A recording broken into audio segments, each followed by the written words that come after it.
नमस्कार एवरीवन। हम लोग महाराष्ट्र राज्य के पूना जिले में हैं एंड पूना जिले का ये लोनावला तहसील है। यहाँ पर हम लोग आए हैं कार्ला की गुफाओं को देखने के लिए। इसको बताया जाता है कि तकरीबन 2 शताब्दी पूर्व में बनाया गया था, बीसी में बनाया गया था। तो आप इसकी उम्र लगा सकते हैं अंदाजा, तकरीबन 2200 साल से ज़्यादा पुराना ये गुफा है। और हम लोग इस समय जिस प्लेटफॉर्म पे खड़े हैं वो है बौद्ध गुफाओं में चैत्य स्थान। चैत्य वो स्थान होता है जहाँ पर वो अपनी प्रार्थनाएं करते हैं, और विहारा वो स्थान होता है जहाँ पर बौद्धिस्ट लोग प्रार्थना करते हैं, प्रेयर करते हैं। एक ही स्ट्रक्चर में, एक ही पहाड़ में काट करके ये गुफा बनाई गई है। आप देखेंगे कि उनके बचपन में की बहुत सारी जो उनके जीवन से जो जुड़ी हुई कथाएं हैं उनको डिफरेंट मूर्तियों में सजाया गया है, दिखाया गया है। एंड इसमें एक और चीज़ आप देखेंगे कि उनके माँ के गर्भ में जब सफ़ेद हाथी का प्रवेश होता है तो वो चीज़ वहाँ दिखाया गया है। तो मैं इसके पीछे का एक कहानी बताता हूँ कि जब उनके माँ के गर्भ में सफ़ेद हाथी का प्रवेश सपने में दिखाया देता है तो उन्होंने अपने कुलगुरु से पूछा कि हाँ, ये इसका क्या मतलब है। तो उन्होंने कहा कि इसका मतलब ये है कि आपके घर में एक महान पुरुष की, महान व्यक्तित्व की उत्पत्ति होने वाली है, एक जन्म लेने वाले हैं।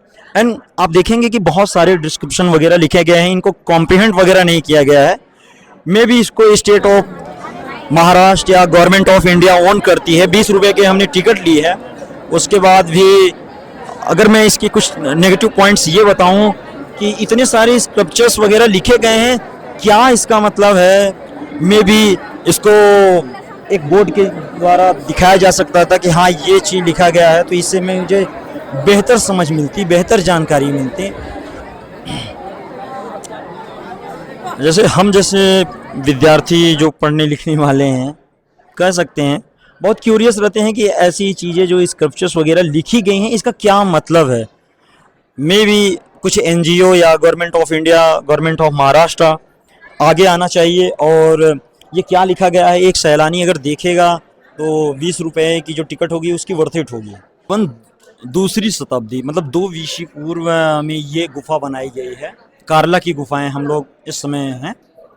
आप देखेंगे कि इतनी तकरीबन 2200 वर्ष पुरानी जो गुफाएं बनाई गए हैं, उनमें जो चित्र उकेरे गए हैं, चित्र क्या ही कर सकते हैं, मूर्तियां उकेरी गई हैं, उनमें उनको कितनी तरीके से, कितनी अच्छे तरीके से नक्काशा गया है। आप देखेंगे कि ये क्या है, मतलब उस समय भी हमारी संस्कृति में रुद्राक्ष का क्या महत्व था कि हाथों में रुद्राक्ष को दिखाया गया है।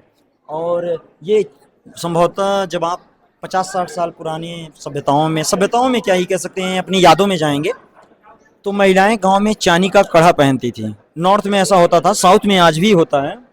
तो अपनी संस्कृति को कितने अच्छे से दिखाया गया है, दर्शाया गया है। ये भी संभवतः रुद्राक्ष ही है। रुद्राक्ष की माला उनके भी गले में दिखता है, उनके हाथों में दिखता है।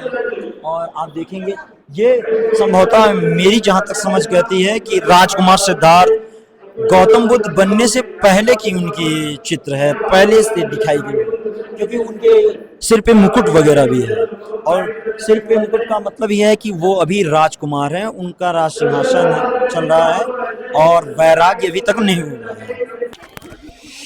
यहाँ पे कार्ला की गुफाएं दिखती हैं। कई लोग मानते हैं कि पांडवों ने इस गुफा को बनाया है। बड़ी अजीब सी विडंबना है कि हम लोग जब नॉर्थ से साउथ आते हैं तो सोचते हैं कि बहुत अलगाव हो गया है, और तकरीबन लाखों साल की जब हमारी पौराणिक कथाएं हैं उनमें देखा जाता है कि पांडव लोग, जो बागपत उत्तर प्रदेश में पड़ता है, उसमें लाक्षागिरी में जब आग लगाया जाता है तो वहाँ पर भी एक गुफा बना करके वो लोग भाग निकलते हैं। और ऐसी मान्यता ये है कि इसी स्थान पे आते हैं। ये महाराष्ट्र का पुणे जिले का लोनावला स्थान है, लोनावला तहसील है। यहाँ पर भी पांडवों ने गुफा बनाई है। और कहा जाता है कि जब 12 वर्ष उनको अज्ञातवास दिया गया था, 13 वर्ष अज्ञातवास दिया गया था और एक वर्ष उनको वनवास दिया गया था। तो उसी के दौरान उन लोगों ने यहाँ पर गुफा बनाई है। हम लोग कहीं तो हिस्टोरिकल प्लेस पे आए हैं। कहते हैं कि पांडवों की ने ये गुफा बनाई है, ये बहुत ही पौराणिक मंदिर है। लेकिन देखने वाली बात ये है कि मुझे इसके बारे में जानकारी कम है, क्योंकि हमारे सर जो हैं वो पंचिंग लाइन वाले वही सर हम लोगों को लेकर के आए हैं। काफ़ी बड़े हृदय के और बहुत सरल स्वभाव के हमारे सर हैं। एंड अभी चलते हैं, सर जा रहे हैं टिकट लेने के लिए, क्योंकि हम लोग देखेंगे कि यार जब आप देखेंगे कि बागपत में नॉर्थ इंडिया से पांडव लोग लाक्षागिरी को जलाया जाता है, तो बागपत में वहाँ भी मैं गया हूँ, मेरे दोस्त राहुल कश्यप का घर है। तो फिर वहाँ से वो लोग यहाँ आ गए। ऐसा मान्यता है कि जब 12 साल उनको अज्ञातवास दिया गया था, शायद वनवास, तो वो लोग इसी गुफा में रहते थे। आगे चलते हैं, देखते हैं फिर क्या होने वाला है।